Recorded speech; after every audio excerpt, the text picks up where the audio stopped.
Many patients come in and I may diagnose dry eye, and they say, well, my eyes don't feel dry. How could that be? And I say, well, you may not relate some of the symptoms that you're having to dry eye, but it is causal. So for example, patient says, my vision fluctuates throughout the day. And as the day goes on, it's just harder and harder to read. When I'm on the computer for a long time, I just can't read after a while. I have to take a break. What's going on? And they have dry eye, but they may be at a point where the nerves in their eye are not functioning normally and their eyes don't feel dry. Over 50% of dry eye patients are completely asymptomatic. Also, many forms of dry eye relate not just to the production of tears, but to the oil that's secreted from the oil glands in the lid.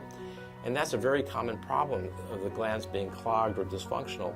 And we have treatments for that now. For example, we have a treatment called LipiFlow, where we thermal pulsate those glands. We heat them up, we take the wax and melt it down to oil, and then we pulsate and we express the glands to get them to work again. Because you need that oil layer to act as a slick to prevent the evaporation of your tears. Women have 10 times as much dry eye as men. And it's probably due to the fact that we know now that testosterone is very important in the production of tears.